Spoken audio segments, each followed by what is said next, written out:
The Adventures of Sherlock Holmes by Sir Arthur Conan Doyle. Adventure 1. A Scandal in Bohemia. Sections 1 through 3. Section 1. To Sherlock Holmes, she is always the woman. I have seldom heard him mention her under any other name.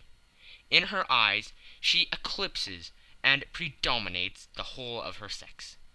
It was not that he felt any emotion akin to love for Irene Adler. All emotions, and that one particularly, were abhorrent to his cold, precise, but admirably balanced mind. He was, I take it, the most perfect reasoning and observing machine that the world has seen.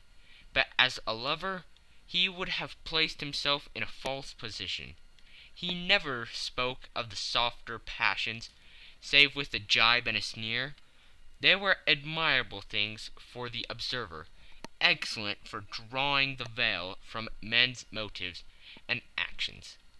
But for the trained reasoner to admit such intrusions into his own delicate and finely adjusted temperament was to introduce a distracting factor which might throw a doubt on all his mental results. Grit in a sensitive instrument, or a crack in one of his own high-powered lenses, would not be more disturbing than a strong emotion in a nature such as his. And yet there was but one woman to him, and that woman was the late Irene Adler, of dubious and questionable memory. I have seen little of Holmes lately. My marriage had drifted us away from each other. My own complete happiness and the home-centered interests which rise up around the man who first finds himself master of his own establishment were sufficient to absorb all my attentions, while Holmes, who loathed every form of society with his whole Bohemian soul, remained in our lodgings in Baker Street. Buried among his old books and altering from week to week between cocaine and ambition, the drowsiness of the drug, and the fierce energy of his own keen nature, he was still, as ever, deeply attracted by the study of crime, and occupied his immense faculties and extraordinary powers of observation in following out these clues, and clearing up those mysteries which had been abandoned as hopeless by the official police. From time to time I heard some vague account of his doings, of his summons to Odessa in the case of the Trepoff murder, of his clearing up of the singular tragedy of the Atkinson brothers at Trincomalee, and finally of the mission which he had accomplished so delicately and successfully for the reigning family of Holland. Beyond these signs of his activity, however, which I merely shared with all the readers of the daily press, I knew little of my former friend and companion. One night, it was on the 20th of March, 1888, I was returning from a journey to a patient, for I had now returned to civil practice, when my way led me through Baker Street. As I passed the well-remembered door, which must always be associated in my mind with my wooing, and with the dark incidents of the Stoty in Scarlet, I was seized with a keen desire to see Holmes again, and to know how he was employing his extraordinary powers. His rooms were brilliantly lit, and even as I looked up I saw his tall, spare figure pass twice in a dark silhouette against the blind. He was pacing the room, swiftly, eagerly, with his head sunk upon his chest and his hands clasped behind him. To me, who knew his every mood and habit, his attitude and manner, told their own story. He was at work again. He had risen out of his drug-created dreams, and was hot upon the scent of some new problem. I rang the bell, and was shown up to the chamber, which had formerly been in part my own. His manner was not effusive. It seldom was. But he was glad, I think, to see me. With hardly a word spoken, but with a kindly eye, he waved me an armchair, threw across his case of cigars, and indicated a spirit case and a gasogene in the corner. Then he stood before the fire and looked me over in his singular introspective fashion. "Wedlock suits you," he remarked. "I think, Watson, that you have put on 7.5 pounds since I saw you." "7!" I answered. "Indeed, I should have thought a little more, just a trifle more, I fancy, Watson. And in practice again, I observe. You did not tell me that you intended to go into harness." "Then how do you know?" "I see it. I deduce it. How do I know that you have been getting yourself very wet lately, and that you have a most clumsy and careless servant girl?"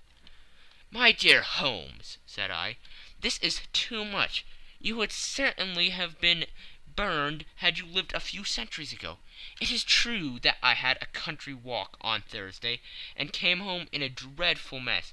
But as I have changed my clothes, I can't imagine how you deduce it. As to Mary Jane, she is incorrigible, and my wife has given her notice. But there again I fail to see how you work it out." He chuckled to himself, and rubbed his long nervous hands together.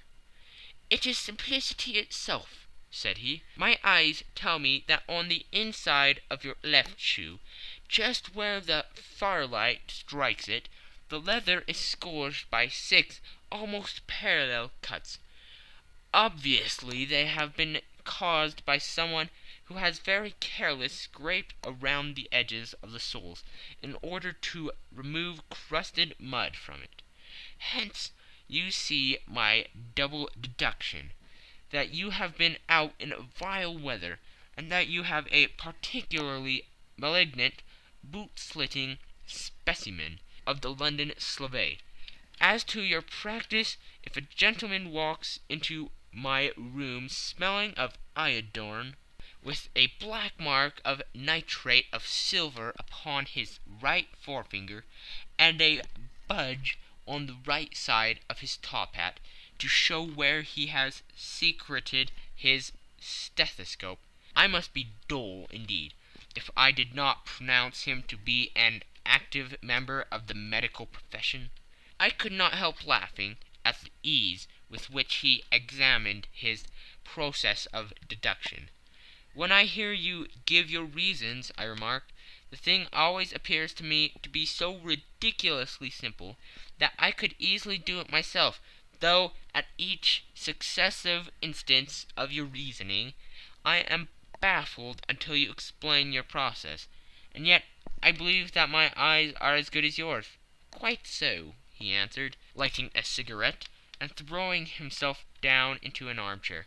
"You see, but you do not observe. The distinction is clear. For example, you have frequently seen the steps which lead up from the hall to this room?"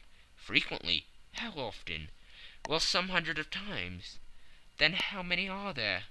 "How many? I don't know." "Quite so.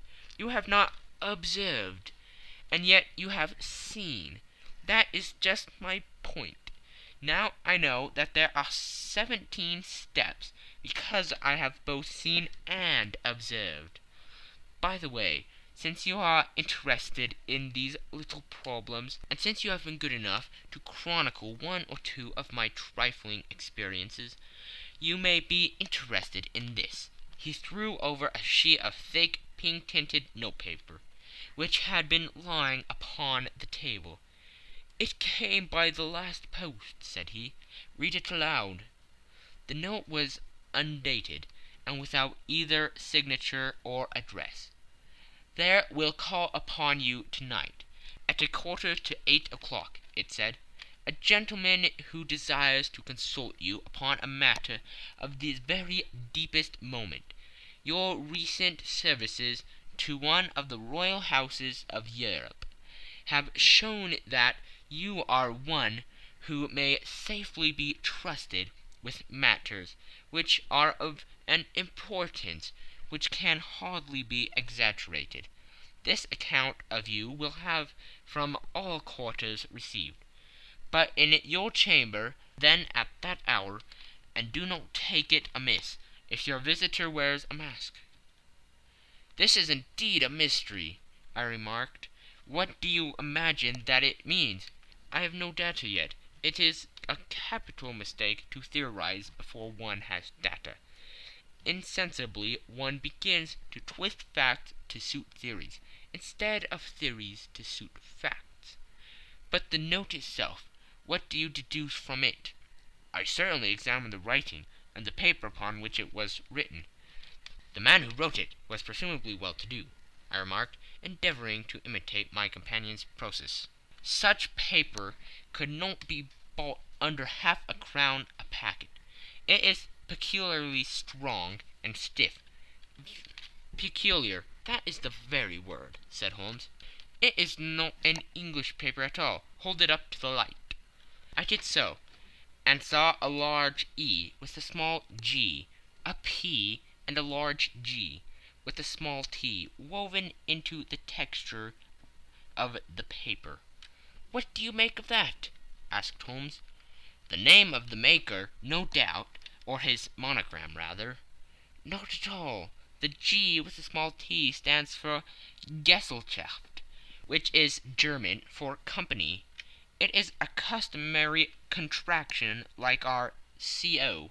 P, of course, stands for paper. Now for the EG. Let us glance at our continual gazetteer." He took down a heavy brown volume from his shelves. Eglots. Here we are. Egeria.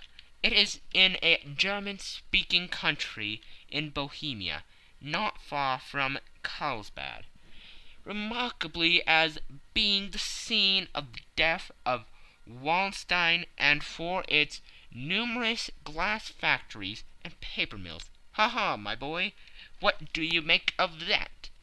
His eyes sparkled, and he sent up a great blue triumphant cloud from his cigarette. "The paper was made in Bohemia," I said. "Precisely.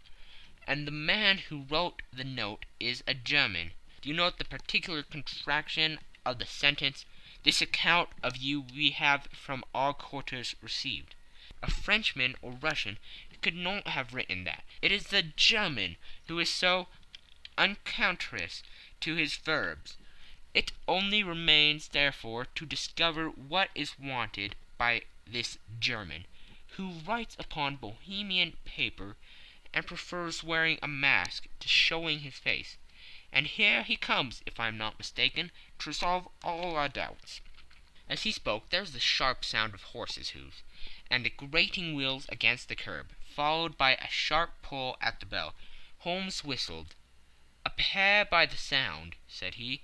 "Yes," he continued, glancing out of the window, "a nice little Brahmin, and a pair of beauties, 150 guineas apiece.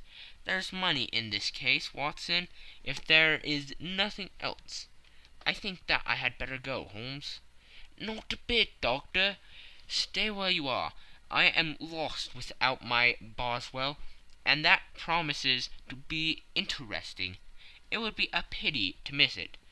But your client, never mind him. I may want your help, and so may he. Here he comes. Sit down in that armchair, Doctor, and give us your best attention."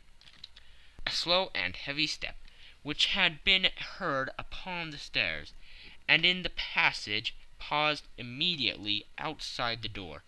Then there was a loud and authoritative tap. "Come in," said Holmes. A man entered who could hardly have been less than 6 feet 6 inches in height, with the chest and limbers of a Hercules. His dress was rich with a richness which would, in England, be looked upon as akin to bad taste. Heavy bands of astrakhan were slashed across the sleeves and fronts of his double-breasted coat, while the deep blue coat, which was thrown over his shoulders, was lined with flame-colored silk and secured at the neck with a brooch, which consisted of a single flaming beryl. Boots which extended halfway up his calves, and which were trimmed at the tops with rich brown fur, completed the impression of barbaric opulence, which was suggested by the whole appearance. He carried a broad-brimmed hat in his hand, while he wore across the upper part of his face, extending down past the cheekbones, a black visored mask, which he had apparently adjusted that very moment, for his hand was still raised to it as he entered. From the lower part of the face he appeared to be a man of strong character, with a thick hanging lip, and a long, straight chin suggestive of resolution, pushed to the length of obstinacy. "You had my note?" he asked, with a deep, harsh voice, and a strongly marked German accent. "I told you that I would call." He looked from one to the other of us, as if uncertain which to address. "Pray take a seat," said Holmes. "This is my friend and colleague, Dr. Watson, who is occasionally good enough to help me in my cases. Whom have I the honor to address?" "You may address me as Count von Kramm, a Bohemian nobleman. I understand that this gentleman, your friend, is a man of honor and discretion, whom I may trust with a matter of the most extreme importance. If not, I should much prefer to communicate with you alone." I rose to go, but Holmes caught me by the wrist and pushed me back into my chair. "It is both or none," said he. "You may see before this gentleman anything which you may say to me." The Count shrugged his broad shoulders. "Then I must begin," said he, "by binding you both to absolute secrecy for 2 years. At the end of that time the matter will be of no importance. At present it is too much to say that it is of such weight it may have an influence upon European history." "I promise," said Holmes. "And I." "You may excuse this mask," countered our strange visitor. "The august person who employs me wishes his agent to be unknown to you, and I may confess at once that the title by which I have just called myself is not exactly my own." "I was aware of it," said Holmes dryly. "The circumstances are of great delicacy, and every precaution has to be taken to quench what might grow to be an immense scandal and seriously compromise one of the reigning families of Europe. To speak plainly, the matter implicates the great house of Armstein Hereditary, kings of Bohemia." "I was also aware of that," murmured Holmes, settling himself down in his armchair, closing his eyes. Our visitor glanced with some apparent surprise at the rigid, longing figure of the man, who had been no doubt depicted to him as the most incisive reasoner and most energetic agent in Europe. Holmes slowly reopened his eyes and looked impatiently at his gigantic client. "If your Majesty would condescend to state your case," he remarked, "I should be better able to advise you." The man sprang from his chair and paced up and down the room in uncontrollable agitation. Then, with a gesture of desperation, he tore the mask from his face and hurled it upon the ground. "You are right!" he cried. "I am the king. Why should I attempt to conceal it?" "Why, indeed?" murmured Holmes. "Your Majesty had not spoken before. I was aware that I was addressing William Gottrich Sigmund von Armstrong, Grand Duke of Cassel Felstein, and hereditary King of Bohemia." "But you can understand," said our strange visitor, sitting down once more and passing his hand over his high white forehead. "You can understand that I am not accustomed to doing such business in my own person, that I could not confide it to an agent without putting myself in his power. I have come incognito from Prague, from the purpose of consulting you." "Then pray consult," said Holmes, shutting his eyes once more. "The facts are briefly these. Some 5 years ago, during a lengthy visit to Warsaw, I made the acquaintance of the well-known adventuress Irene Adler. The name is no doubt familiar to you?" "Kindly look her up in my index, Doctor," murmured Holmes, without opening his eyes. For many years he had adopted a system of docking all paragraphs concerning men and things, so that it was difficult to name a subject or a person on which he could not at once furnish information. In this case I found her biography sandwiched in between that of Hebrew rabbi and that of staff commander, who had written a monograph upon the deep-sea fishes. "Let me see," said Holmes. Born in New Jersey in the year 1858. Contrito. Let Scala. Prima donna Imperial Opera of Warsaw. Yes! Retired from the operatic stage. Ha! Living in London. Quite so, Your Majesty. As I understand, become entangled with this young person, wrote her some compromising letters, and is now desirous of getting these letters back." "Precisely so. But how? Was there a secret marriage?" "None." "No legal papers or certificates?" "None." "Then I fail to follow, Your Majesty. If this young person should produce her letters from blackmailing or other purposes, how is she to prove their authenticity?" "There is writing." "Pooh! Forgery." "My private notepaper." "Stolen." "My own seal." "Imitated." "My photograph." "Bought." "We were both in the photograph." "Oh dear, that is very bad. Your Majesty has indeed committed an indiscretion."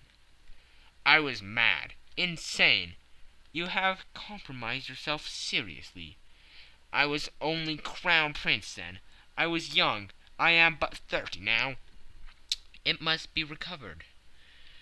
"We have tried and failed." "Your Majesty must pay. It must be bought." "She will not sell." "Stolen, then." 5 attempts have been made. Twice burglars in my pay ransacked her house. Once we diverted her luggage when she travelled. Twice she had been waylaid. There has been no result. "No sign of it?" "Absolutely none." Holmes laughed. "It is quite a pretty little problem," said he. "But a very serious one to me," returned the King, reproachfully. "Very indeed. What does she propose to do with the photograph?" "To ruin me." "But how?" "I'm about to be married." "So I have heard." "To Claudia Lorman von Saxe-Montenegrin, second daughter of the King of Scandinavia. You may know the strict principles of her family. She is herself the very soul of delicacy. A shadow of a doubt as to my conduct would bring the matter to an end." "And Irene Adler?" "Threatens to send him a photograph. And she will do it. I know that she will do it. You do not know her, but she has a soul of steel. She has the face of the most beautiful of women, and the mind of the most resolute of men. Rather than I should marry another woman, there are no lengths to which she would not go. None." "You are sure that she has not sent it yet?" "I am sure." "And why?" "Because she has said that she would send it on the day when the betrothal was publicly proclaimed. That would be next Monday." "Oh, then we have 3 days yet," said Holmes with a yawn. "That is very fortunate, as I have 1 or 2 matters of importance to look into just at present.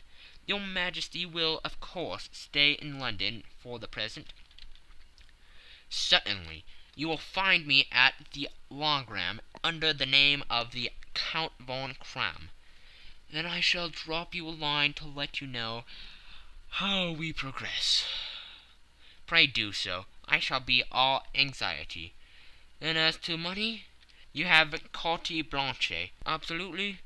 I tell you that I would give one of the provinces of my kingdom to have that photograph. And for the present expenses, the king took a heavy chamois leather bag from under his cloak and laid it on the table. There are 300 pounds in gold and 700 in notes, he said. Holmes scribbled a receipt upon a sheet of his notebook and handed it to him. And mademoiselle's address, he asked. Is Brony Lodge, Supretime Avenue, St. John's Wood. Holmes took a note of it. One other question, said he. Was the photograph a cabinet? It was. Then good night, your majesty, and I trust that we shall soon have some good news for you. And good night, Watson, he added, as the wheels of the Royal Brougham rolled down the street. If you will be good enough to call tomorrow afternoon at 3 o'clock, I should like to chat this little matter over with you. End of Section 1. Section 2. At 3 o'clock precisely, I was at Baker Street, but Holmes had not yet returned. The landlady informed me that he had left the house shortly after 8 o'clock in the morning. I sat down beside the fire, however, with the intention of awaiting him. However long he might be, I was already deeply interested in his inquiry, for though it was surrounded by none of the grim and strange features which were associated with the two crimes which I have already recorded, still the nature of the case and the exalted station of his client gave it a character of its own. Indeed, apart from the nature of the investigation which my friend had on hand, there was something in his masterly grasp of a situation, and his keen, incisive reasoning, which made it a pleasure to me to study his system of work, and to follow the quick, subtle methods by which he distinguished the most inextricable mysteries. So accustomed was I to his invariable success that the very possibility of his failing had ceased to enter into my head. It was close upon 4 before the door opened, and a drunken-looking groom, ill-kept and side-whiskered, with an inflamed face and disreputable clothes, walked into the room. Accustomed as I was to my friend's amazing powers in the use of disguises, I had to look 3 times before I was certain that it was indeed he. With a nod he vanished into the bedroom, whence he emerged in 5 minutes, too suited and respectable as of old. Putting his hands into his pockets, he stretched out his legs in front of the fire and laughing heartily for some minutes. Well, really, he cried, and then he choked and laughed again, until he was obliged to lie back, limp and helpless, in the chair. What is it? It's quite too funny. I am sure you could never guess how I employed my morning, or what I ended by doing. I can't imagine. I suppose that you have been watching the habits and perhaps the house of Miss Irene Adler? Quite so, but the sequel was rather unusual. I will tell you, however. I left the house a little after 8 o'clock this morning, in the character of a groom, out of work. There is a wonderful sympathy and freemasonry among horsemen, but one of them, and you will know all that there is to know, I soon found Brotny Lodge.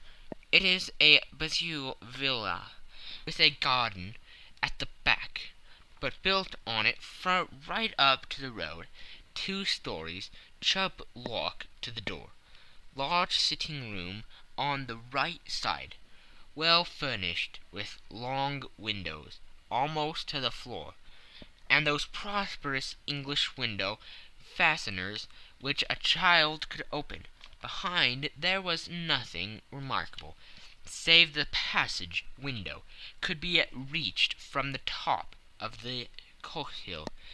I walked round it and examined it closely from every point of view, but without nothing anything else of interest. I then lodged down the street, and found, as I expected, that there was a news in a lane which runs down by one wall of the garden.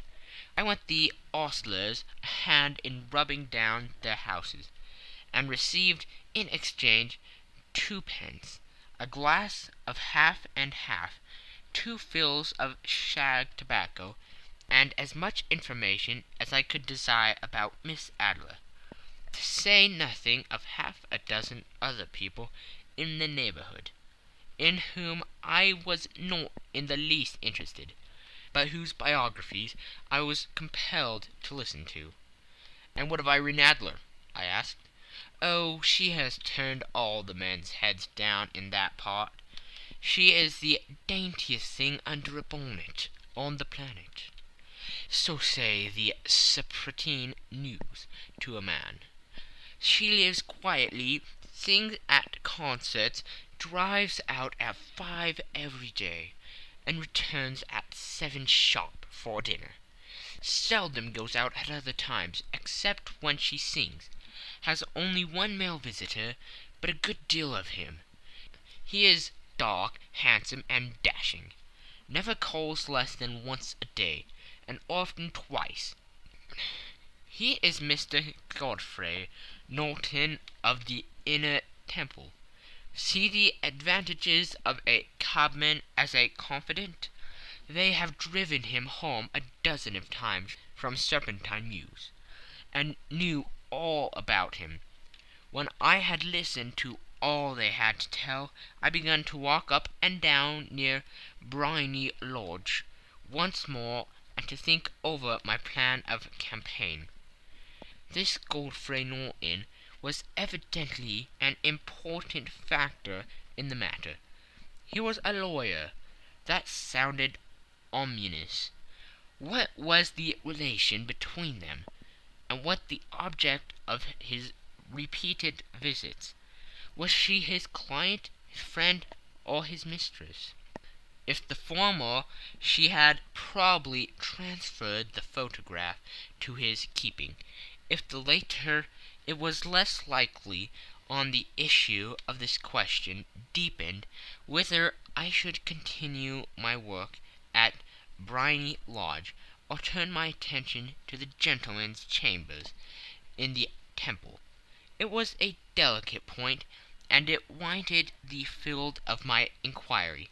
I fear that I bore you with these details, but I have to let you see my little difficulties, if you are to understand the situation. "I am following you closely," I answered. I was still balancing the matter in my mind, when a hansom cab drove up to Briony Lodge, and a gentleman sprang out. He was a remarkably handsome man, dark, aquiline, and moustached, evidently the man of whom I have heard. He appeared to be in a great hurry, shouted to the cabman to wait, and brushed past the maid, who opened the door with the air of a man who was thoroughly at home. He was in the house about half an hour, and I could catch glimpses of him in the windows of the sitting-room, pacing up and down, talking excitedly, and waving his arms. Of her I could see nothing. Presently he emerged, looking even more flurried than before. As he stepped up into the cab, he pulled a gold watch from his pocket, and looked at it earnestly. "Drive like the devil!" he shouted. "First to Gross and Humphrey's in Regent Street, and then to the Church of St. Monica in Edgware Road. Half a guinea if you do it in 20 minutes." Away they went, and I was just wondering whether I should not do well to follow them, when up the lane came a neat little landau, the coachman with his coat only half buttoned, and his tie under his ear, while all the tags of his harness were sticking out of the buckles. It hadn't pulled up before she shot out of the hall door and into it. I only caught a glimpse of her at the moment, but she was a lovely woman, with a face that a man might die for. "The Church of St. Monica, John," she cried, "and half a sovereign if you reach it in 20 minutes." This was quite too good to lose, Watson. I was just balancing whether I should run for it, or whether I should perch behind her landau, when a cab came through the street. The driver looked twice at such a shabby fare, but I jumped in before he could object. "The Church of St. Monica," said I, "and half a sovereign if you reach it in 20 minutes." It was 25 minutes to 12, and of course it was clear enough what was in the wind. My cabby drove fast. I don't think I ever drove faster, but the others were there before us, the cab and the landau, with their steaming horses, were in front of the door. When I arrived, I paid the man and hurried into the church. There was not a soul there, save the two whom I had followed, and a surpliced clergyman, who seemed to be expostulating with them. They were all three standing in a knot in front of the altar. I longed up the side aisle like any other idler who has dropped into a church. Suddenly, to my surprise, the three at the altar faced round to me, and Godfrey Norton came running as hard as he could toward me. "Hank," he cried, "you'll do. Come, come." "What then?" I asked. "Come, man, come, only 3 minutes, or it won't be legal." I was half dragged up to the altar, and before I knew where I was, I found myself mumbling responses which were whispered in my ear, and vouching for things of which I knew nothing, and generally assisting in the secure tying up of Irene Adler, spinster, to Godfrey Norton, bachelor. It was all done in an instant, and there was the gentleman thanking me on the one side and the lady on the other, while the clergyman beamed on me in front. It was the most preposterous position in which I ever found in my life, and it was the thought of it that startled me into laughing just now.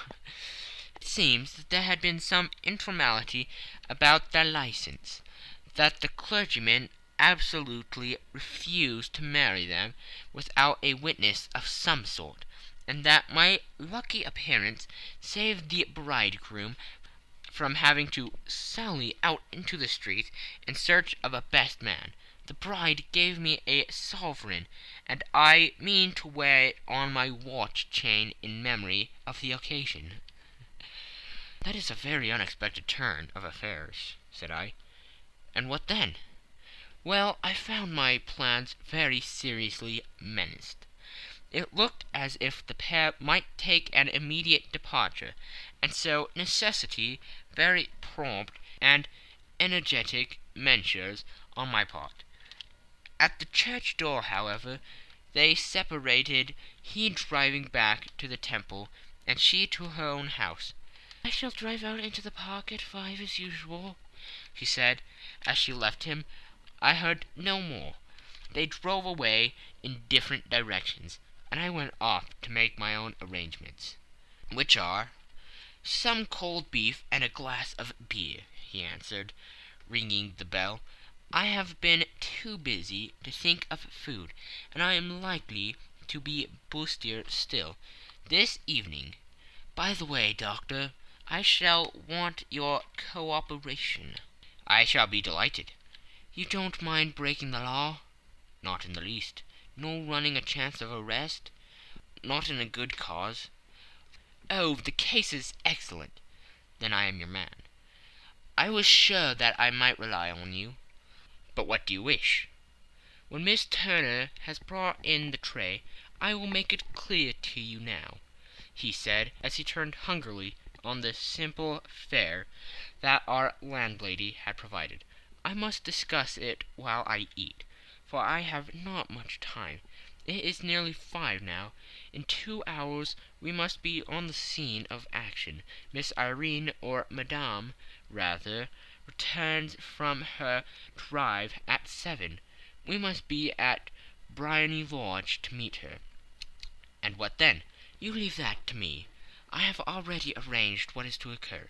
There's only one point on which I must insist. You must not interfere, come what may. You understand? I'm to be neutral, to do nothing whatever.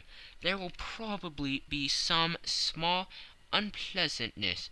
Do not join in it. It will end in my being conveyed into the house. 4 or 5 minutes afterwards, the sitting-room window will be open. You are to station yourself close to that open window. Yes, you are to watch me, for I have been visible to you. Yes, when I raise my hand, so, you will throw into the room what I give you to throw, and will, at the same time, raise the cry of "Fire!" You quite follow me? Entirely. It is nothing more formidable, he said, taking a long cigar-shaped roll from his pocket. It is an ordinary plumber's smoke rocket, fitted with a cap at either end, to make it self-lighting. Your task is confined to that. When you raise your cry of "Fire!" it will be taken up by quite a number of people. You may then walk to the end of the street, and I will rejoin you in 10 minutes. I hope that I have made myself clear. I am to remain neutral, to get near the window, to watch you, and at your signal to throw this object, then to raise the cry of "Fire!" and to wait you at the corner of the street. Precisely. Then you may entirely rely on me? That is excellent. I think, perhaps, it is almost time that I prepare for the new role I have to play. He disappeared into his bedroom, and returned in a few minutes, in the character of an amiable and simple-minded nonconformist clergyman. His broad black hat, his baggy trousers, his white tie, his sympathetic smile, and general look of peering and benevolent curiosity were such as Mr. John Hare alone could have equalled. It is not merely that Holmes changed his costume. His expression, his manner, his very soul seemed to vary every fresh part that he assumed. The stage lost a fine actor, even as science lost an acute reasoner when he became a specialist in crime. It was 6:15 when we left Baker Street, and it still wanted 10 minutes to the hour, when we found ourselves in Serpentine Avenue. It was already dusk, and the lamps were just being lighted as we paced up and down in front of Briony Lodge, waiting for the coming of its occupant. The house was just such as I had pictured it from Sherlock Holmes's succinct description, but the locale appeared to be less private than I expected. On the contrary, for a small street in a quiet neighborhood, it was remarkably animated. There was a group of shabbily dressed men smoking and laughing in a corner. A scissors grinder with his wheel, 2 guardsmen who were flirting with a nurse girl, and several well-dressed young men who were laughing up and down with cigars in their mouths. "You see," remarked Holmes, as we passed to and fro in front of the house, "this marriage rather simplifies matters. The photograph becomes a double-edged weapon now. The chances are that she would be as averse to its being seen by Mr. Godfrey Norton as our client is to coming to the eyes of his princess. Now the question is, where are we to find the photograph?" "Where indeed?" "It is most unlikely that she carries it about with her. It is cabinet size, too large for easy concealment about a woman's dress. She knows that the king is capable of having her waylaid and searched. 2 attempts of the sort have already been made. We may take it, then, that she does not carry it about with her." "Where, then?" "Her banker or her lawyer. There is that double possibility, but I am inclined to think neither. Women are naturally secretive, and they like to do their own secreting. Why should she have it over to anyone else? She could trust her own guardsmanship, but she could not tell what indirect or political influence might be brought to bear upon a business man. Besides, remember that she had resolved to use it within a few days. It must be where she can lay her hands upon it. It must be in her own house." "But it has twice been burgled." "Pshaw! They did not know how to look." "But how will you look?" "I will not look." "What then?" "I will get her to show me." "But she will refuse." "She will not be able to. But I hear the rumble of wheels. It is her carriage. Now carry out my orders to the letter." As he spoke, the gleam of the sidelights of a carriage came round the curve of the avenue.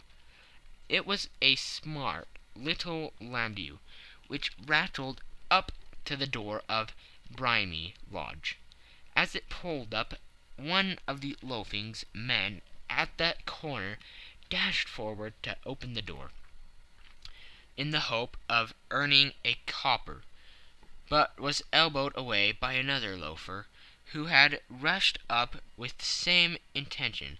A fierce quarrel broke out, which was increased by the 2 guardsmen, who took sides with one of the longers, and by the scissors grinder, who was equally hot upon the other side. A blow was struck, and in an instant the lady, who had stepped from her carriage, was the centre of a little knot of flourished and struggling men, who struck savagely at each other with their fists and sticks. Holmes dashed into the crowd to protect the lady, but just as he reached her he gave a cry and dropped to the ground, with the blood running freely down his face. At his fall the guardsmen took their heels in one direction, and the longers in the other, while a number of better dressed people, who had watched the suffice without taking part in it, crowded in to help the lady and to attend to the injured man. Irene Adler, as I will still call her, had hurried up the steps, but she stood at the top with her superb figure outlined against the lights of the hall, looking back into the street. "Is the poor gentleman much hurt?" she asked. "He is dead!" cried several voices. "No, no, there's life in him!" shouted another. "But he'll be gone before you can get him to hospital." "He's a brave fellow," said a woman. "They would have got the lady's purse and watch if it hadn't been for him. They were a gang, and a rough one too. Ah, he's breathing now." "He can't lie here in the streets. May we bring him in, marm?" "Surely bring him into the sitting-room. There's a comfortable sofa. This way, please." Slowly and solemnly he was borne into the Brymry Lodge. and laid into the principal room, while I still observed the proceedings from my post by the window.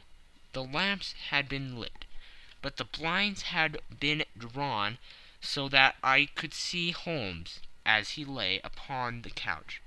I do not know whether he was seized with compunction at that moment for the part he was playing, but I know that I never felt more heartily ashamed of myself in my life than when I saw the beautiful creature against whom I was conspiring, or the grace and kindliness with which she waited upon the injured man. And yet it would be the blackest treachery to Holmes to draw back now from the part which he had entrusted to me. I hardened my heart, and took the smoke rocket from under my ulster. After all, I thought, we are not injuring her. We are but preventing her from injuring another. Holmes had sat up upon the couch, and I saw him motion like a man who is in need of air. A maid rushed across the threshold, opened the window. At the same instant I saw him raise his hand, and at the signal I tossed my rocket into the room, with a cry of "Fire!" The word was no sooner out of my mouth than the whole crowd of spectators, well dressed and ill, gentlemen, ulsters, and servant-maids, joined in the general shriek of "Fire!" Thick clouds of smoke curled through the room, and out those open windows I caught a glimpse of rushing fingers, and a moment later the voice of Holmes from within, assuring them that it was a false alarm. Slipping through the shouting crowd, I made my way to the corner of the street, and in 10 minutes was rejoiced to find my friend's arm in mine, and to get away from the scene of uproar. He walked swiftly and in silence for some few minutes, until we had turned down on one of the quiet streets which led towards the Edgware Road. "You did it very nicely, Doctor," he remarked. "Nothing could have been better. It is all right." "You have the photograph?" "I know where it is." "And how did you find out?" "She showed me, as I told you she would." "I am still in the dark." "I do wish to make a mystery," said he, laughing. "The matter was perfectly simple. You are, of course, saw that everyone in the street was an accomplice. They were all engaged for the evening." "I guessed as much." "Then, when the row broke out, I had a little moist red paint in the palm of my hand. I rushed forward, fell down, clapped my hand to my face, and became a piteous spectacle. It is an old trick." "That also I could fathom." "Then they carried me in. She was bound to have me in. What else could she do? And into her sitting-room, which was the very room which I suspected. It lay between that and her bedroom, and I was determined to see which. They laid me on a couch. I motioned for air. They were compelled to open the window, and you had your chance." "How did that help you?" "It was all important. When a woman thinks that her house is on fire, her instinct is at once to rush to the thing which she values most. It is a perfectly overpowering impulse, and I have more than once taken advantage of it.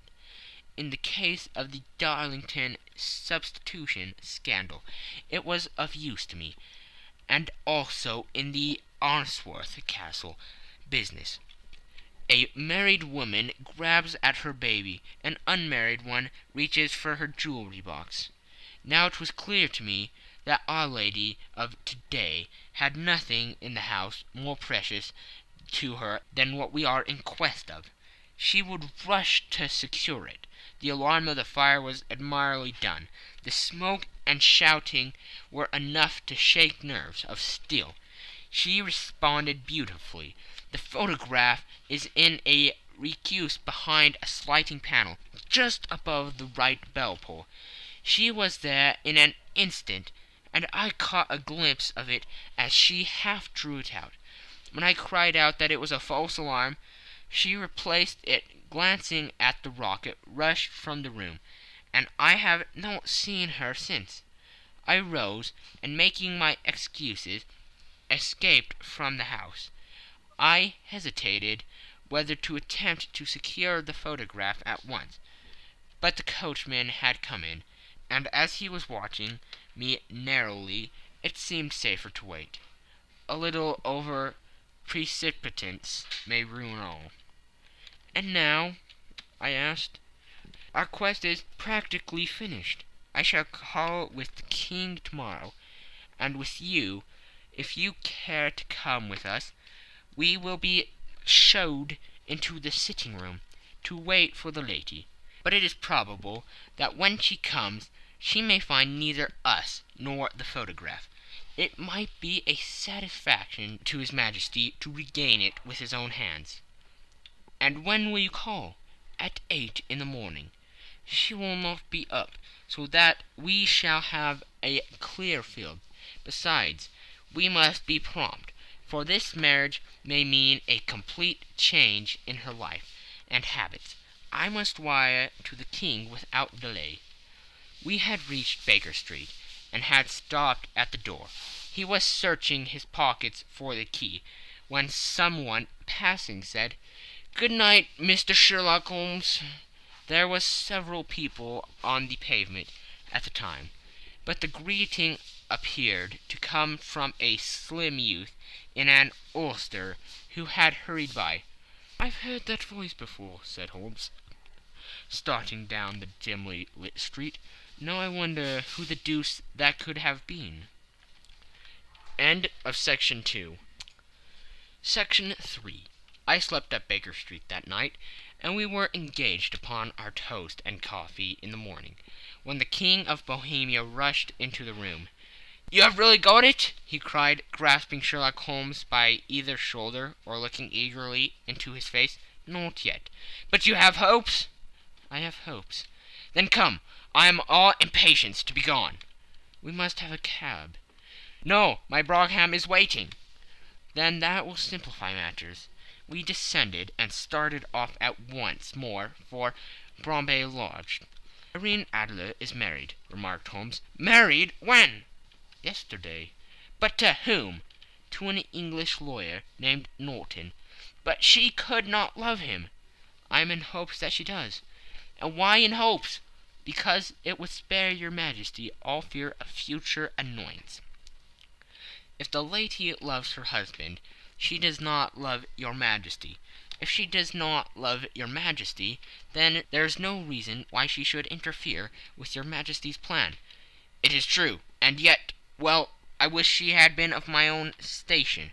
What a queen she would have made." He relapsed into a mood silence, which was not broken until we drew up in Serpentine Avenue. The door of Brimary Lodge was open, and an elderly woman stood up the steps. She watched us with a sardonic eye as we stepped from the brougham. "Mr. Sherlock Holmes, I believe," said she. "I am Mr. Holmes," answered my companion, looking at her with a questioning and rather startled gaze. "Indeed, my mistress told me that you were likely to call. She left this morning with her husband by the 5:15 train from Charing Cross for the Continent." "What?" Sherlock Holmes staggered back with the chagrin and surprise. "Do you mean that she has left England?" "Never to return." "And the papers?" asked the King hoarsely. "All is lost." "We shall see."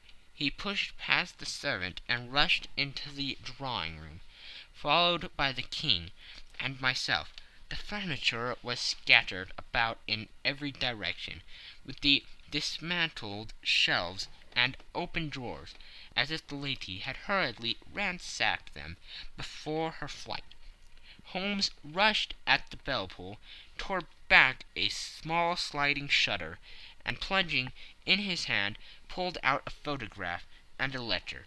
The photograph was of Irene Adler herself, in evening dress. The letter was superseded to Sherlock Holmes, Esq., to be left till called for. My friend tore it open, and we all three read it together. It was dated midnight of the preceding night, and ran in this way. My dear Mr. Sherlock Holmes, you really did it well. You took me in completely. Until after the alarm of fire I had not a suspicion. But then, when I found how I had betrayed myself, I began to think. I had been warned against you months ago. I had been told that if the king employed an agent, it would certainly be you, and your address had been given me. Yet, with all this, you made me reveal what you wanted to know. Even after I became suspicious, I found it to think evil of such a dear, kind old clergyman. But you know I have been trained as an actress myself. Male costume is nothing new to me. I often take advantage of the freedom which it gives. I sent John the coachman to watch you, ran upstairs, got into my walking clothes, as I call them, and came down just as you departed. Well, I followed you to your door, and so made sure that I was really an object of interest to the celebrated Mr. Sherlock Holmes. Then I rather imprudently wished you good night, and started for the Temple to see my husband. We thought the best resource was flight, when we pursued by so formidable an antagonist. So you will find the nest empty when you call tomorrow.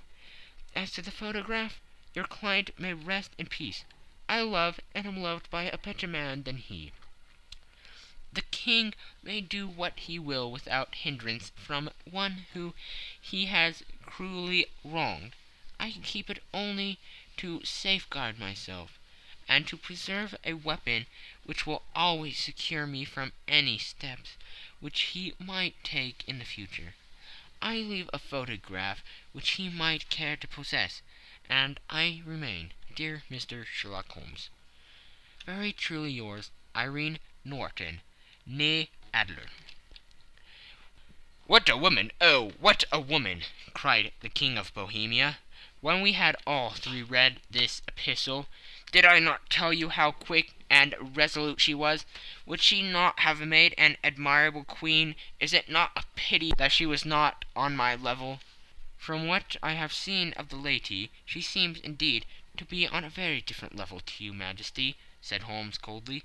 "I am sorry that I have not been able to bring your Majesty's business to a more successful conclusion."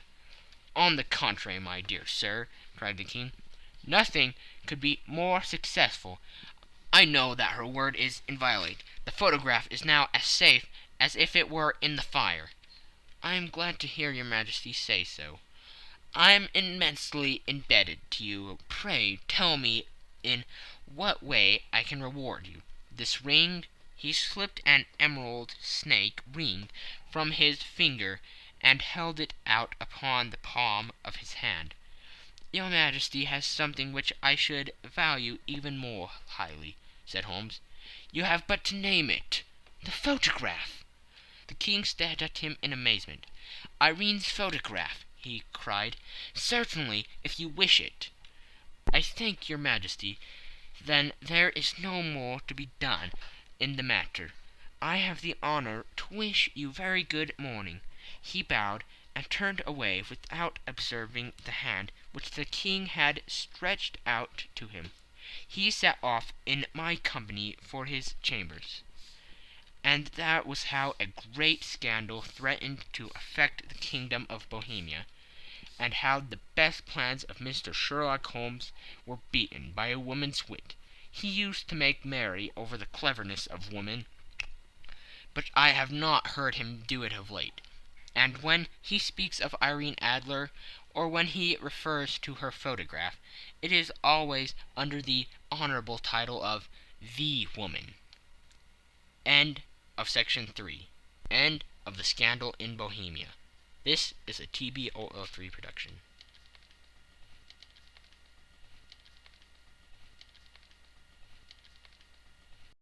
This reading by Kara Schallenberg. The Adventures of Sherlock Holmes by Sir Arthur Conan Doyle. Adventure number 2. The Red-Headed League. I had called upon my friend, Mr. Sherlock Holmes, one day in the autumn of last year, and found him in deep conversation with a very stout, florid-faced, elderly gentleman with fiery red hair. With an apology for my intrusion, I was about to withdraw when Holmes pulled me abruptly into the room and closed the door behind me. "You could not possibly have come at a better time, my dear Watson," he said cordially. "I was afraid that you were engaged." "So I am, very much so." "Then I can wait in the next room." "Not at all. This gentleman, Mr. Wilson, has been my partner and helper in many of my most successful cases, and I have no doubt that he will be of the utmost use to me in yours also." The stout gentleman half rose from his chair and gave a bob of greeting, with a quick little questioning glance from his small, fat, encircled eyes. "Try the settee," said Holmes, relapsing into his armchair and putting his fingertips together, as was his custom when in judicial moods. "I know, my dear Watson, that you share my love of all that is bizarre and outside the conventions and humdrum routine of everyday life. You have shown your relish for it by the enthusiasm which has prompted you to chronicle, and, if you will excuse my saying so, somewhat to embellish so many of my own little adventures. Your cases have indeed been of the greatest interest to me," I observed. You will remember that I remarked the other day, just before we went into the very simple problem presented by Miss Mary Sutherland, that for strange effects and extraordinary combinations we must go to life itself, which is always far more daring than any effort of the imagination. A proposition which I took the liberty of doubting. You did, Doctor, but none the less you must come round to my view, for otherwise I shall keep on piling fact upon fact on you, until your reason breaks down under them and acknowledges me to be right. Now, Mr. Jabez Wilson here has been good enough to call upon me this morning, and to begin a narrative which promises to be one of the most singular which I have listened to for some time. You have heard me remark that the strangest and most unique things are very often connected not with the larger but with the smaller crimes, and occasionally, indeed, where there is room for doubt whether any positive crime has been committed. As far as I have heard, it is impossible for me to say whether the present case is an instance of crime or not, but the course of events is certainly among the most singular that I have ever listened to. Perhaps, Mr. Wilson, you would have the great kindness to recommence your narrative. I ask you not merely because my friend Dr. Watson has not heard the opening part, but also because the peculiar nature of the story makes me anxious to have every possible detail from your lips. As a rule, when I have heard some slight indication in the course of events, I am able to guide myself by the thousands of other similar cases which occur to my memory. In the present instance, I am forced to admit that the facts are, to the best of my belief, unique. The portly client puffed out his chest with an appearance of some little pride, and pulled a dirty and wrinkled newspaper from the inside pocket of his greatcoat. As he glanced down the advertisement column, with his head thrust forward and the paper flattened out upon his knee, I took a good look at the man, and endeavored, after the fashion of my companion, to read the indications which might be presented by his dress or appearance. I did not gain very much, however, by my inspection. Our visitor bore every mark of being an average, commonplace British tradesman, obese, pompous, and slow. He wore rather baggy grey shepherd's check trousers, a not over-clean black frock-coat, unbuttoned in the front, and a drab waistcoat with a heavy brassy Albert chain, and a square pierced bit of metal dangling down as an ornament. A frayed top hat and a faded brown overcoat with a wrinkled velvet collar lay upon a chair beside him. Altogether, look as I would, there was nothing remarkable about the man save his blazing red head, and the expression of extreme chagrin, and discontent upon his features. Sherlock Holmes's quick eye took in my occupation, and he shook his head with a smile as he noticed my questioning glances. Beyond the obvious facts that he has at some time done manual labor, that he takes snuff, that he is a Freemason, that he has been in China, and that he has done a considerable amount of writing lately, I can deduce nothing else. Mr. Jabez Wilson started up in his chair, with his forefinger upon the paper, but his eyes upon my companion. "How, in the name of good fortune, did you know all that, Mr. Holmes?" he asked. "How did you know, for example, that I did manual labor? It's as true as gospel, for I began as a ship's carpenter. Your hands, my dear sir, your right hand is quite a size larger than your left. You have worked with it, and the muscles are more developed." "Well, the snuff, then, and the Freemasonry." "I won't insult your intelligence by telling you how I read that, especially as, rather against the strict rules of your order, you use an arc and compass breastpin." "Ah, of course, I forgot that. But the writing?" "What else can be indicated by that right cuff, so very shiny for 5 inches, and the left one with the smooth patch near the elbow where you rested upon the desk?" "Well, but China?" "The fish that you have tattooed immediately above your right wrist could only have been done in China. I have made a small study of tattoo marks, and have even contributed to the literature of the subject. That trick of staining the fish's scales of a delicate pink is quite peculiar to China. When, in addition, I see a Chinese coin hanging from your watch-chain, the matter becomes even more simple." Mr. Jabez Wilson laughed heavily. "Well, I never," said he. "I thought at first that you had done something clever, but I see that there was nothing in it after all." "I begin to think, Watson," said Holmes, "that I make a mistake in explaining. Omne ignotum pro magnifico, you know, and my poor little reputation, such as it is, will suffer shipwreck if I am so candid. Can you not find the advertisement, Mr. Wilson?" "Yes, I have got it now," he answered, with his thick red finger planted halfway down the column. "Here it is. This is what began it all. You just read it for yourself, sir." I took the paper from him and read as follows: "To the Red-Headed League. On account of the bequest of the late Ezekiah Hopkins, of Lebanon, Pennsylvania, USA, there is now another vacancy open which entitles a member of the League to a salary of £4 a week for purely nominal services. All red-headed men who are sound in body and mind and above the age of 21 years are eligible. Apply in person on Monday at 11 o'clock to Duncan Ross, at the offices of the League, 7 Pope's Court, Fleet Street." "What on earth does this mean?" I ejaculated after I had twice read over the extraordinary announcement. Holmes chuckled and wriggled in his chair, as was his habit when in high spirits. "It is a little off the beaten track, isn't it?" said he. "And now, Mr. Wilson, off you go at scratch and tell us all about yourself, your household, and the effect which this advertisement had upon your fortunes. You will first make a note, Doctor, of the paper and the date." "It is the Morning Chronicle of April 27th, 1890, just 2 months ago." "Very good. Now, Mr. Wilson." "Well, it is just as I have been telling you, Mr. Sherlock Holmes," said Jabez Wilson, mopping his forehead. "I have a small pawnbroker's business at Coburg Square, near the city. It's not a very large affair, and of late years it has not done more than just give me a living. I used to be able to keep 2 assistants, but now I only keep 1, and I would have a job to pay him but that he is willing to come for half wages, so as to learn the business."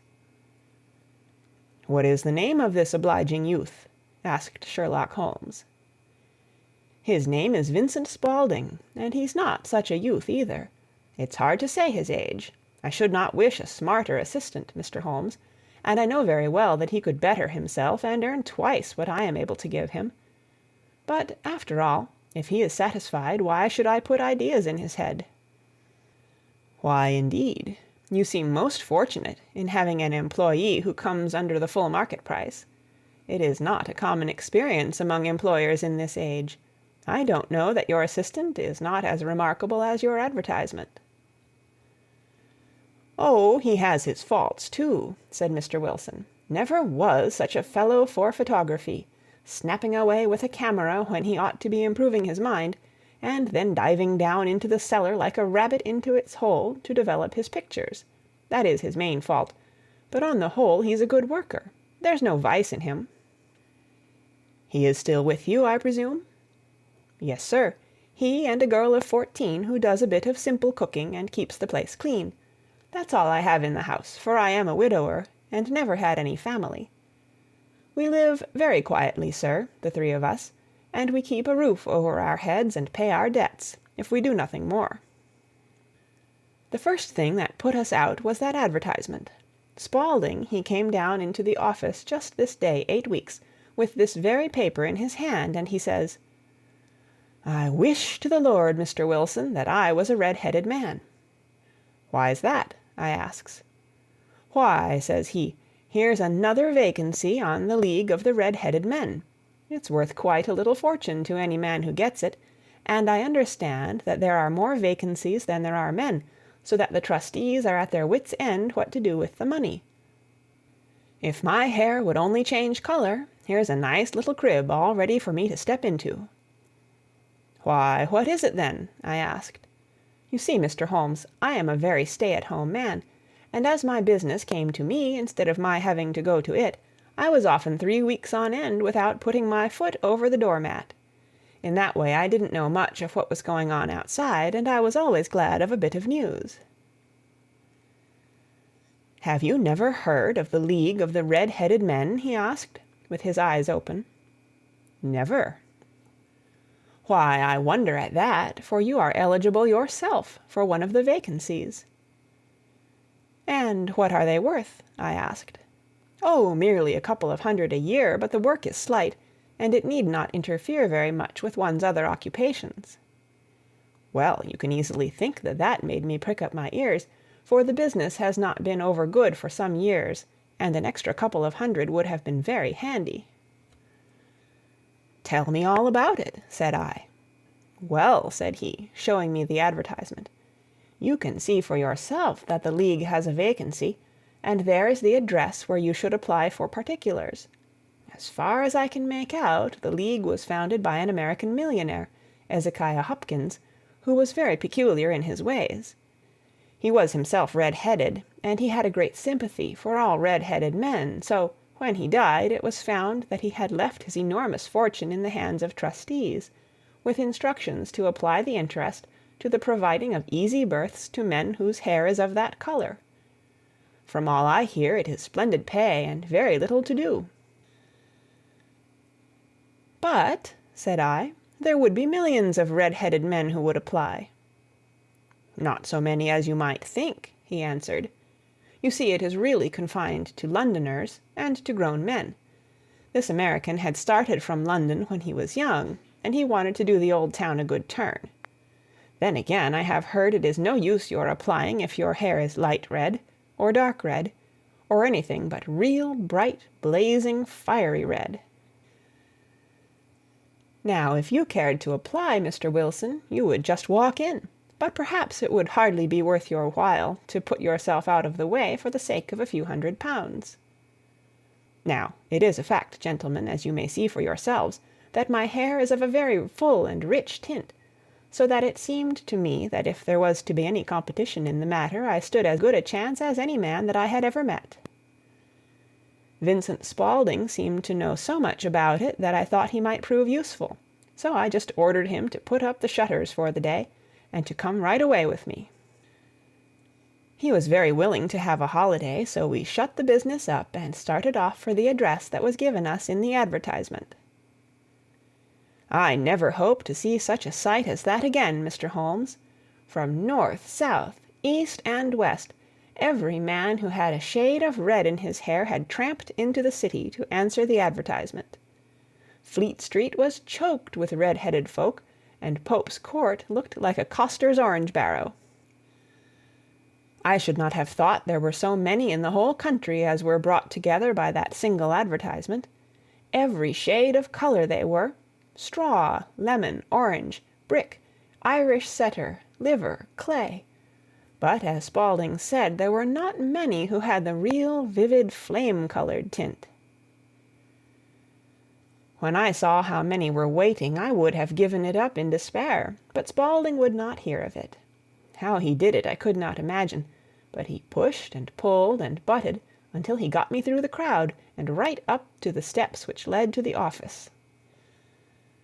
There was a double stream upon the stair, some going up in hope and some coming back dejected, but we wedged in as well as we could, and soon found ourselves in the office. "Your experience has been a most entertaining one," remarked Holmes, as his client paused and refreshed his memory with a huge pinch of snuff. "Pray continue your very interesting statement." There was nothing in the office but a couple of wooden chairs and a deal table, behind which sat a small man with a head that was even redder than mine. He said a few words to each candidate as he came up, and then he always managed to find some fault in them which would disqualify them. Getting a vacancy did not seem to be such a very easy matter after all. However, when our turn came, the little man was much more favourable to me than to any of the others, and he closed the door as we entered, so that he might have a private word with us. "This is Mr. Jabez Wilson," said my assistant, "and he is willing to fill a vacancy in the League." "And he is admirably suited for it," the other answered. "He has every requirement. I cannot recall when I have seen anything so fine." He took a step backward, cocked his head on one side, and gazed at my hair until I felt quite bashful. Then suddenly he plunged forward, wrung my hand, and congratulated me warmly on my success. "It would be injustice to hesitate," said he. "You will, however, I am sure, excuse me for taking an obvious precaution." With that he seized my hair in both his hands and tugged until I yelled with the pain. "There is water in your eyes," said he as he released me. "I perceive that all is as it should be, but we have to be careful, for we have twice been deceived by wigs and once by paint. I could tell you tales of cobbler's wax which would disgust you with human nature." He stepped over to the window and shouted through it at the top of his voice that the vacancy was filled. A groan of disappointment came up from below, and the folk all trooped away in different directions, until there was not a red head to be seen except my own, and that of the manager. "My name," said he, "is Mr. Duncan Ross, and I am myself one of the pensioners upon the fund left by our noble benefactor. Are you a married man, Mr. Wilson? Have you a family?" I answered that I had not. His face fell immediately. "Dear me," he said gravely, "that is very serious indeed. I am sorry to hear you say that. The fund was, of course, for the propagation and spread of the redheads as well as for their maintenance. It is exceedingly unfortunate that you should be a bachelor." My face lengthened at this, Mr. Holmes, for I thought that I was not to have the vacancy after all, but after thinking it over for a few minutes he said that it would be all right. "In the case of another," said he, "the objection might be fatal, but we must stretch a point in favor of a man with such a head of hair as yours. When shall you be able to enter upon your new duties?" "Well, it is a little awkward, for I have a business already," said I. "Oh, never mind about that, Mr. Wilson," said Vincent Spaulding. "I should be able to look after that for you." "What would be the hours?" I asked. 10 to 2. Now, a pawnbroker's business is mostly done of an evening, Mr. Holmes, especially Thursday and Friday evening, which is just before payday, so it would suit me very well to earn a little in the mornings. Besides, I knew that my assistant was a good man, and that he would see to anything that turned up. "That would suit me very well," said I. "And the pay?" "Is £4 a week." "And the work?" "Is purely nominal." "What do you call purely nominal?" "Well, you have to be in the office, or at least in the building, the whole time. If you leave, you forfeit your whole position forever. The will is very clear upon that point.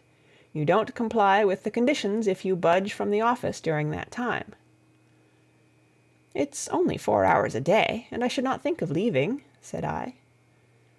"No excuse will avail," said Mr. Duncan Ross. "Neither sickness, nor business, nor anything else. There you must stay, or you lose your billet." "And the work?" "Is to copy out the Encyclopaedia Britannica. There is the first volume of it in that press. You must find your own ink, pens, and blotting paper, but we provide this table and chair. Will you be ready tomorrow?" "Certainly," I answered. "Then good-bye, Mr. Jabez Wilson, and let me congratulate you once more on the important position which you have been fortunate enough to gain." He bowed me out of the room, and I went home with my assistant, hardly knowing what to say or do, I was so pleased at my own good fortune. Well, I thought over the matter all day, and by evening I was in low spirits again, for I had quite persuaded myself that the whole affair must be some great hoax or fraud, though what its object might be I could not imagine. It seemed altogether past belief that anyone could make such a will, or that they would pay such a sum for doing anything so simple as copying out the Encyclopaedia Britannica. Vincent Spaulding did what he could to cheer me up, but by bedtime I had reasoned myself out of the whole thing. However, in the morning I determined to have a look at it anyhow, so I bought a penny bottle of ink, and with a quill pen and 7 sheets of foolscap paper I started off for Pope's Court. Well, to my surprise and delight, everything was as right as possible. The table was set out ready for me, and Mr. Duncan Ross was there to see that I got fairly to work. He started me off upon the letter A, and then he left me, but he would drop in from time to see that all was right with me. At 2 o'clock he bade me good day, complimented me upon the amount that I had written, and locked the door of the office after me. This went on day after day, Mr. Holmes, and on Saturday the manager came in and planked down 4 golden sovereigns for my week's work. It was the same next week, and the same the week after. Every morning I was there at 10, and every afternoon I left at 2. By degrees Mr. Duncan Ross took to coming in only once of a morning, and then after a time he did not come in at all.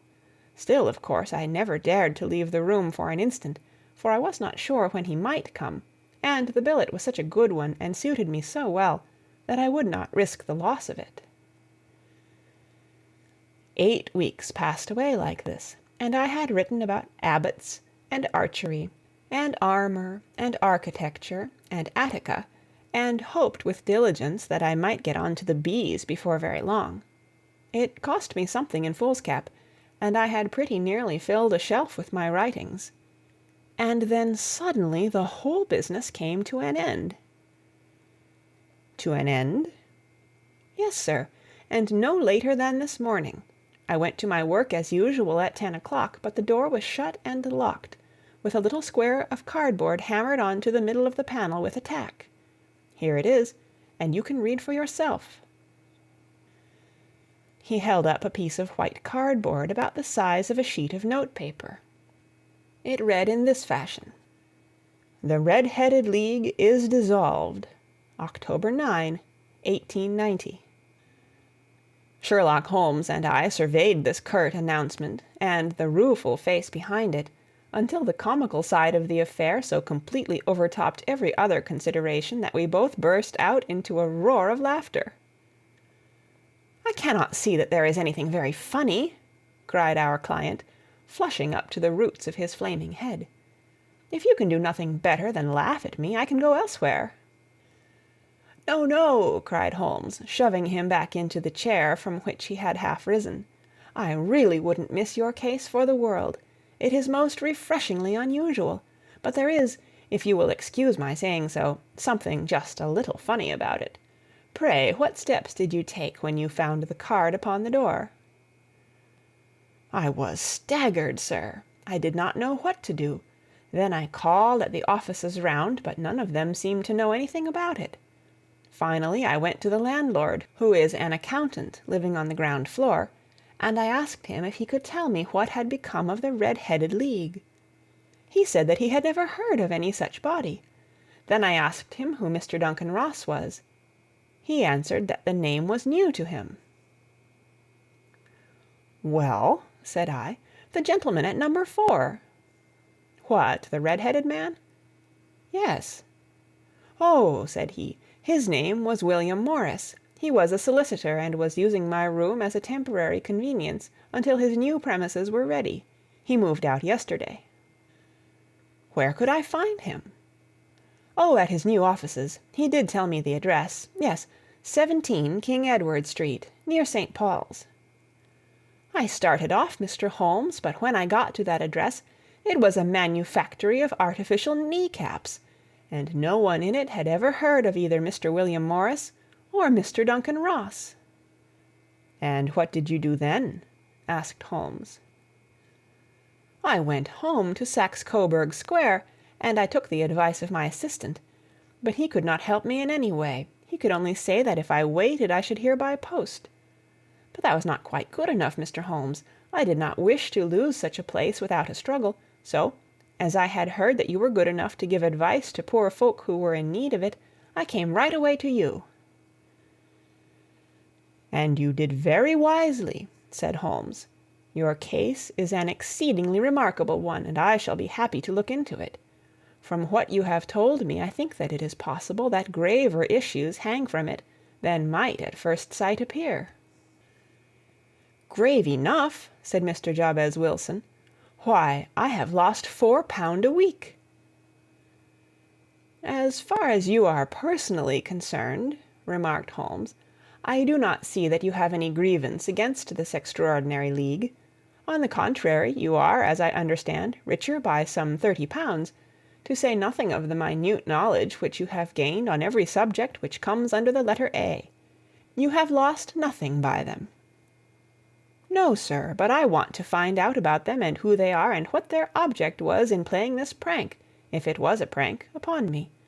It was a pretty expensive joke for them, for it cost them £32. "We shall endeavor to clear up these points for you. And first, 1 or 2 questions, Mr. Wilson. This assistant of yours who first called your attention to the advertisement, how long had he been with you?" "About a month, then." "How did he come?" "In answer to an advertisement." "Was he the only applicant?" "No, I had a dozen." "Why did you pick him?" "Because he was handy and would come cheap."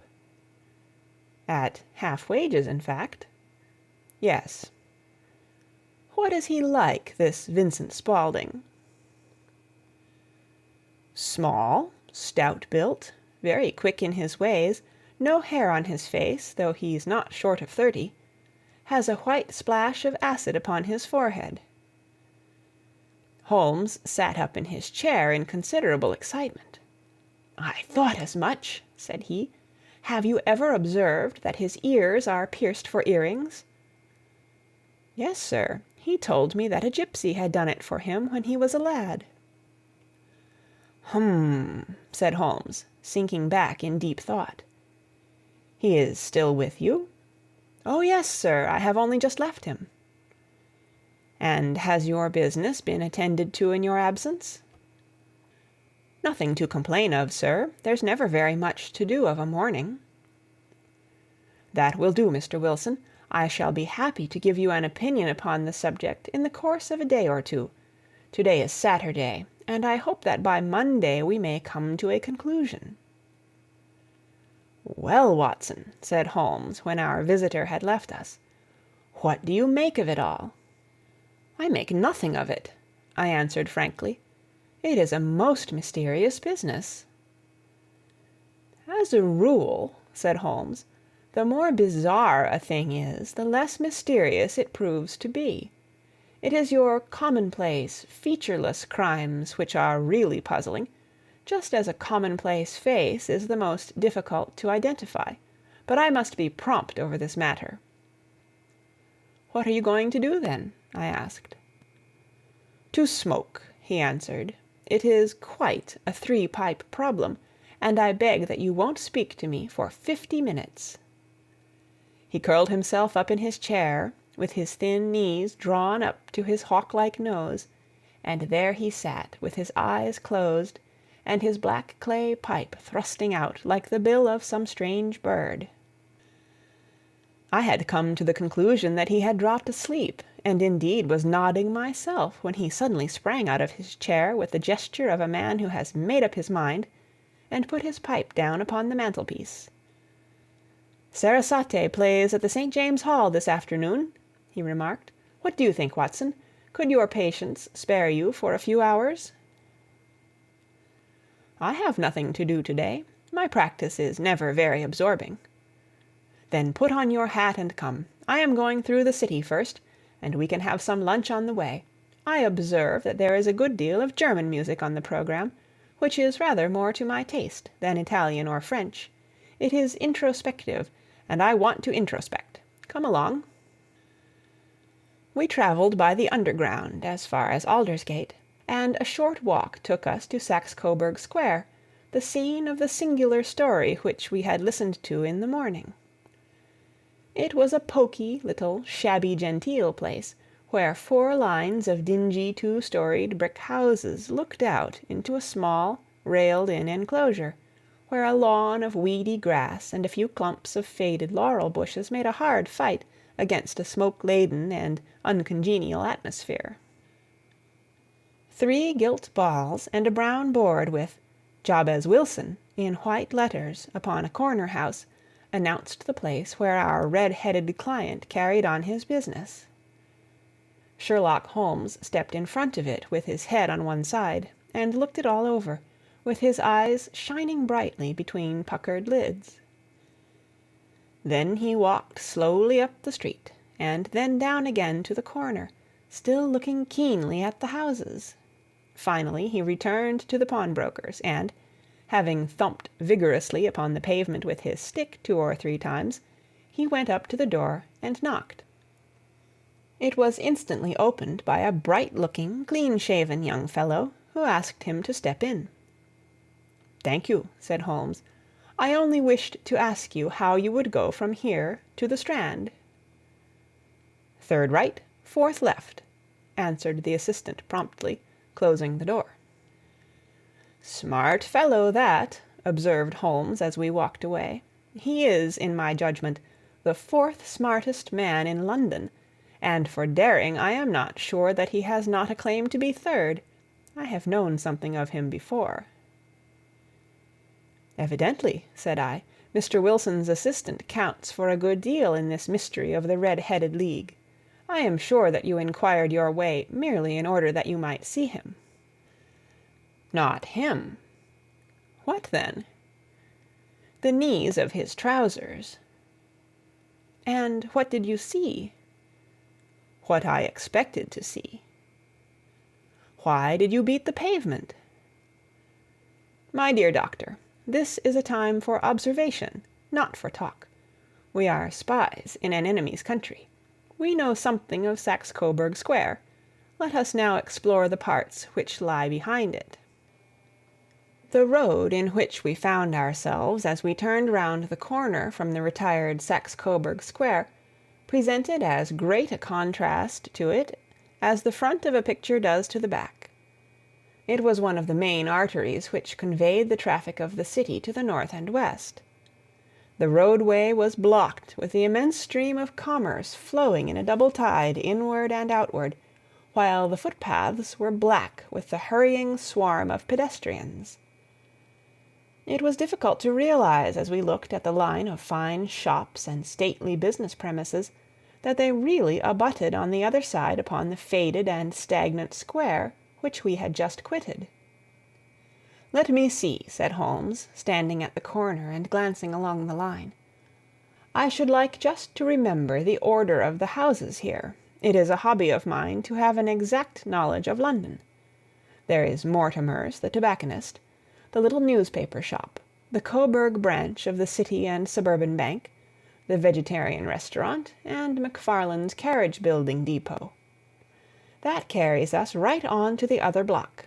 And now, Doctor, we've done our work, so it's time we had some play. A sandwich and a cup of coffee, and then off to violin land, where all is sweetness and delicacy and harmony, and there are no red-headed clients to vex us with their conundrums. My friend was an enthusiastic musician, being himself not only a very capable performer, but a composer of no ordinary merit.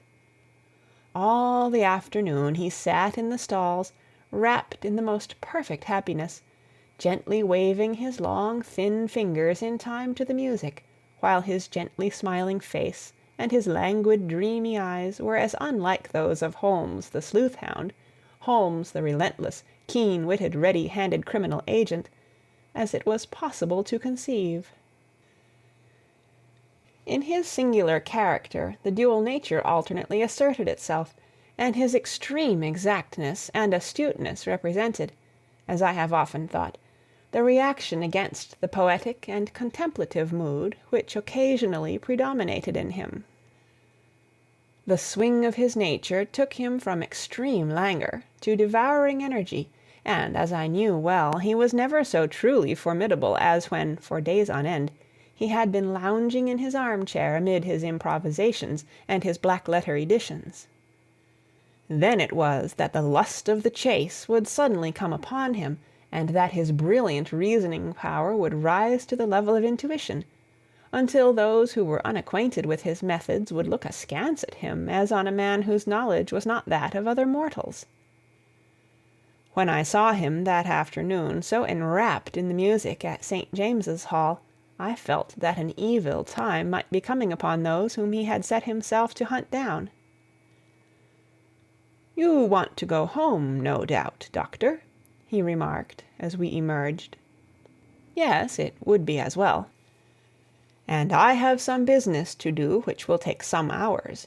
This business at Coburg Square is serious." "Why serious?" "A considerable crime is in contemplation. I have every reason to believe that we shall be in time to stop it. But today being Saturday rather complicates matters. I shall want your help tonight." "At what time?" 10 will be early enough." "I shall be at Baker Street at 10." "Very well. And I say, Doctor, there may be some little danger, so kindly put your army revolver in your pocket." He waved his hand, turned on his heel, and disappeared in an instant among the crowd. I trust that I am not more dense than my neighbors, but I was always oppressed with a sense of my own stupidity in my dealings with Sherlock Holmes. Here I had heard what he had heard, I had seen what he had seen, and yet from his words it was evident that he saw clearly not only what had happened, but what was about to happen, while to me the whole business was still confused and grotesque. As I drove home to my house in Kensington, I thought over it all, from the extraordinary story of the red-headed copier of the Encyclopedia, down to the visit at Saxe-Coburg Square, and the ominous words with which he had parted from me. What was this nocturnal expedition, and why should I go armed? Where were we going, and what were we to do? I had the hint from Holmes that this smooth-faced pawnbroker's assistant was a formidable man, a man who might play a deep game. I tried to puzzle it out, but gave up in despair, and set the matter aside until night should bring an explanation. It was 9:15 when I started from home and made my way across the park, and so through Oxford Street to Baker Street. 2 hansoms were standing at the door, and as I entered the passage I heard the sound of voices from above. On entering his room I found Holmes in animated conversation with 2 men, one of whom I recognized as Peter Jones, the official police agent, while the other was a long, thin, sad-faced man, with a very shiny hat, and an oppressively respectable frock-coat. "Ha! Our party is complete," said Holmes, buttoning up his pea-jacket, and taking his heavy hunting-crop from the rack. "Watson, I think you know Mr. Jones of Scotland Yard. Let me introduce you to Mr. Merryweather, who is to be our companion in to-night's adventure." "We're hunting in couples again, Doctor, you see," said Jones in his consequential way. "Our friend here is a wonderful man for starting a chase. All he wants is an old dog to help him do the running down." "I hope a wild goose may not prove to be the end of our chase," observed Mr. Merryweather gloomily. "You may place considerable confidence in Mr. Holmes, sir," said the police agent loftily. "He has his own little methods, which are, if he won't mind my saying so, just a little too theoretical and fantastic, but he has the makings of a detective in him. It is not too much to say that once or twice, as in that business of the Sholto murder and the Agra treasure, he has been more nearly correct than the official force."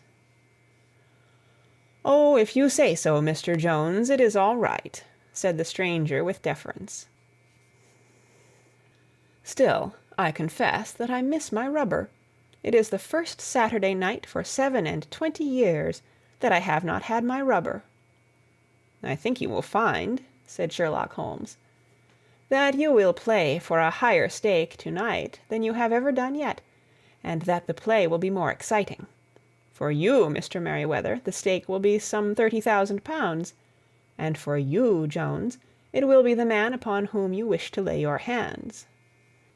John Clay, the murderer, thief, smasher, and forger. He's a young man, Mr. Merryweather, but he is at the head of his profession, and I would rather have my bracelets on him than on any criminal in London.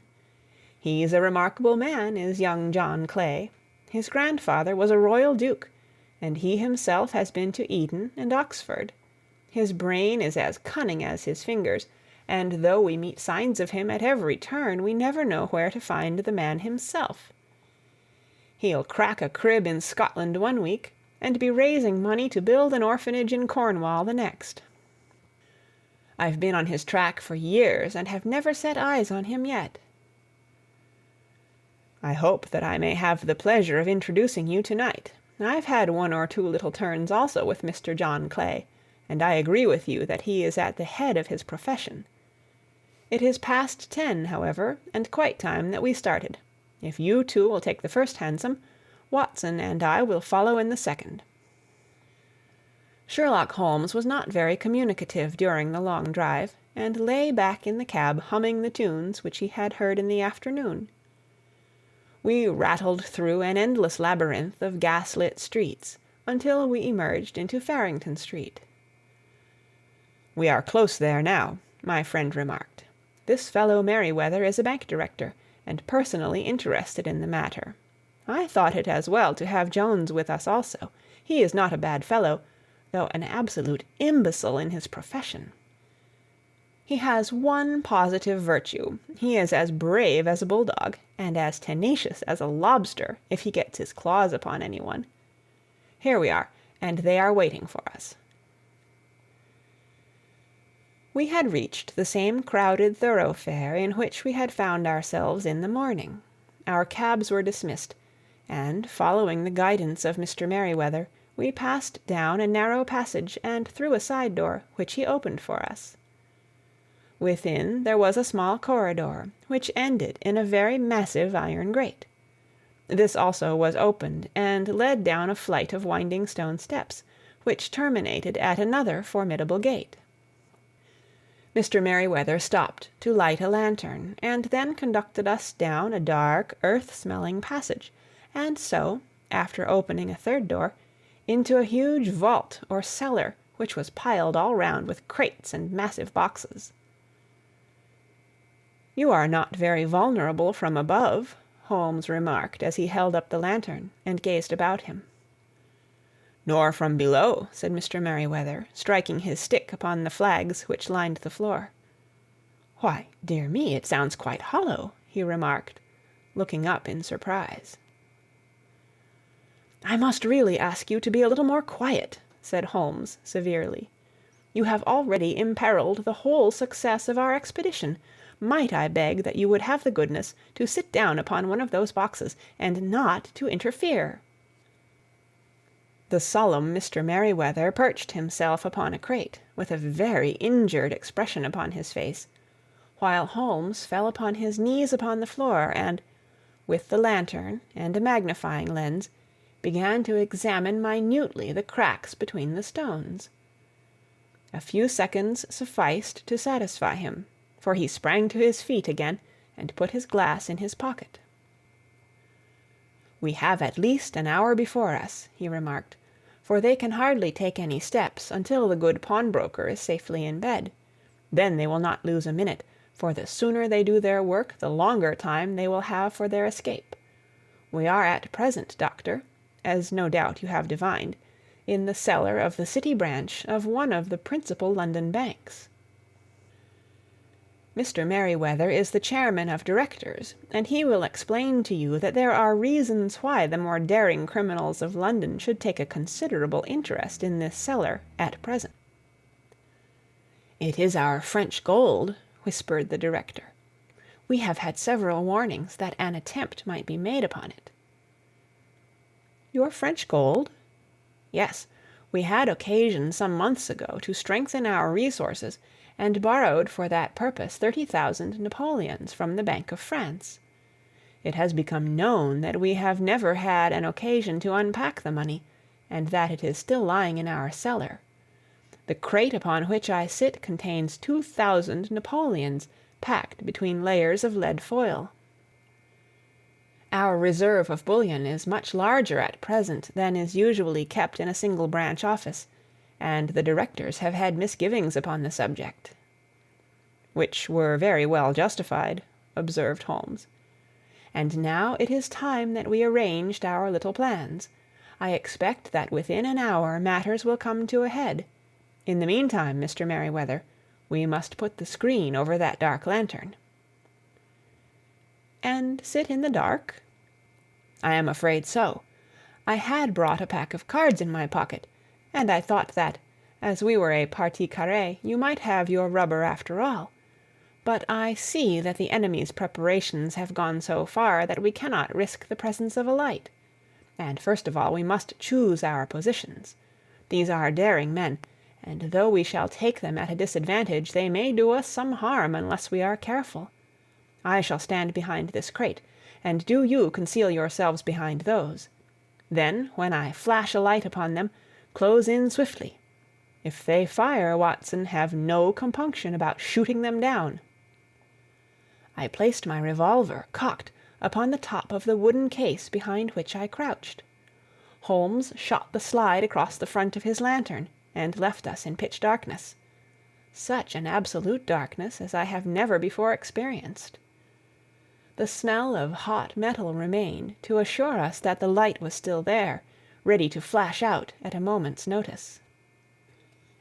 To me, with my nerves worked up to a pitch of expectancy, there was something depressing and subduing in the sudden gloom, and in the cold, dank air of the vault. "They have but one retreat," whispered Holmes. "That is back through the house into Saxe-Coburg Square. I hope that you have done what I asked you, Jones." "I have an inspector and 2 officers waiting at the front door." "Then we have stopped all the holes, and now we must be silent and wait." What a time it seemed! From comparing notes afterwards, it was but an hour and a quarter, yet it appeared to me that the night must have almost gone, and the dawn be breaking above us. My limbs were weary and stiff, for I feared to change my position, yet my nerves were worked up to the highest pitch of tension, and my hearing was so acute that I could not only hear the gentle breathing of my companions, but I could distinguish the deeper, heavier in-breath of the bulky Jones from the thin, sighing note of the bank director. From my position I could look over the case in the direction of the floor. Suddenly my eyes caught the glint of a light. At first it was but a lurid spark upon the stone pavement. Then it lengthened out until it became a yellow line, and then, without any warning or sound, a gash seemed to open, and a hand appeared, a white, almost womanly hand, which felt about in the center of the little area of light. For a minute or more the hand, with its writhing fingers, protruded out of the floor. Then it was withdrawn as suddenly as it appeared, and all was dark again save the single lurid spark which marked a chink between the stones. Its disappearance, however, was but momentary.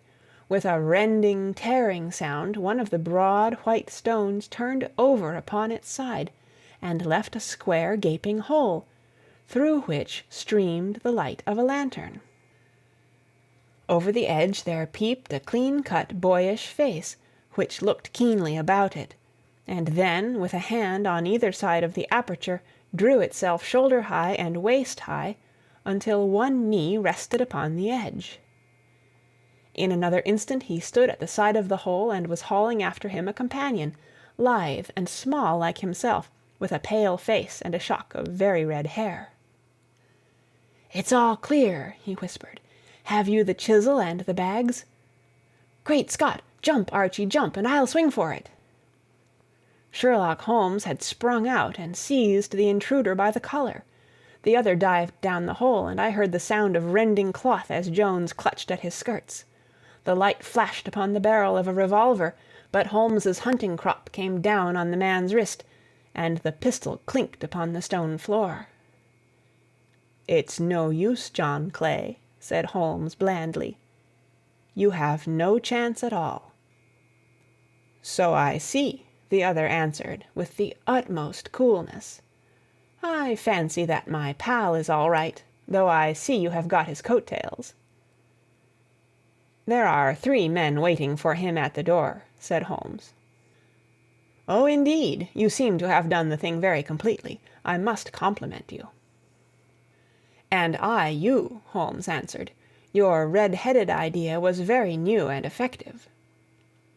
"You'll see your pal again presently," said Jones. "He's quicker at climbing down holes than I am. Just hold out while I fix the derbies." "I beg that you will not touch me with your filthy hands," remarked our prisoner as the handcuffs clattered upon his wrists. "You may not be aware that I have royal blood in my veins. Have the goodness also, when you address me, always to say 'sir' and 'please.'" "All right," said Jones, with a stare and a snigger. "Well, would you please, sir, march upstairs, where we can get a cab to carry your highness to the police station?" "That is better," said John Clay serenely. He made a sweeping bow to the 3 of us, and walked quietly off in the custody of the detective. "Really, Mr. Holmes," said Mr. Merryweather, as we followed them from the cellar, "I do not know how the bank can thank you or repay you. There is no doubt that you have detected and defeated, in the most complete manner, one of the most determined attempts at bank robbery that have ever come within my experience." "I have had 1 or 2 little scores of my own to settle with Mr. John Clay," said Holmes. "I have been at some small expense over this matter, which I shall expect the bank to refund, but beyond that I am amply repaid by having had an experience which is in many ways unique, and by hearing the very remarkable narrative of the Red-Headed League. You see, Watson," he explained in the early hours of the morning as we sat over a glass of whiskey and soda in Baker Street, "it was perfectly obvious from the first that the only possible object of this rather fantastic business for the advertisement of the League, and the copying of the encyclopedia, must be to get this not over-bright pawnbroker out of the way for a number of hours every day. It was a curious way of managing it, but really it would be difficult to suggest a better. The method was no doubt suggested to Clay's ingenious mind by the color of his accomplice's hair. The £4 a week was a lure which must draw him, and what was it to them who were playing for thousands? They put in the advertisement, one rogue has the temporary office, the other rogue incites the man to apply for it, and together they managed to secure his absence every morning in the week. From the time that I heard of the assistant having come for half wages, it was obvious to me that he had some strong motive for securing the situation. But how could you guess what the motive was?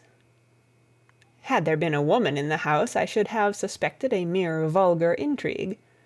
That, however, was out of the question. The man's business was a small one, and there was nothing in his house which could account for such elaborate preparations and such an expenditure as they were at. It must, then, be something out of the house. What could it be? I thought of the assistant's fondness for photography, and his trick of vanishing into the cellar. The cellar! There was the end of this tangled clue. Then I made inquiries as to this mysterious assistant, and found that I had to deal with one of the coolest and most daring criminals in London. He was doing something in the cellar, something which took many hours a day for months on end. What could it be, once more? I could think of nothing save that he was running a tunnel to some other building. So far I had got when we went to visit the scene of action. I surprised you by beating upon the pavement with my stick. I was ascertaining whether the cellar stretched out in front or behind. It was not in front. Then I rang the bell, and as I hoped, the assistant answered it. We have had some skirmishes, but we had never set eyes upon each other before. I hardly looked at his face. His knees were what I wished to see. You must yourself have remarked how worn, wrinkled, and stained they were. They spoke of those hours of burrowing. The only remaining point was what they were burrowing for. I walked round the corner, saw the City and Suburban Bank abutted on our friend's premises, and felt that I had solved my problem. When you drove home after the concert, I called upon Scotland Yard and upon the chairman of the bank directors, with the result that you have seen. And how could you tell that they would make their attempt to-night? I asked. Well, when they closed their League offices, that was a sign that they cared no longer about Mr. Jabez Wilson's presence. In other words, that they had completed their tunnel.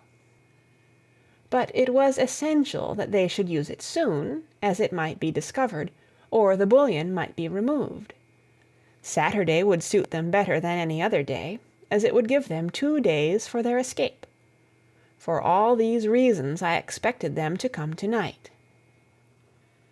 You reasoned it out beautifully, I exclaimed in unfeigned admiration.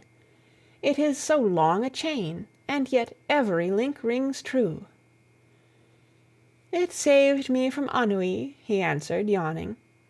Alas, I already feel it closing in upon me. My life is spent in one long effort to escape from the commonplaces of existence. These little problems help me to do so. And you are a benefactor of the race, said I. He shrugged his shoulders. Well, perhaps after all it is of some little use, he remarked. L'homme c'est rien, l'œuvre c'est tout, as Gustave Flaubert wrote to George Sand. End of Adventure number 2. Read by Kara Schallenberg.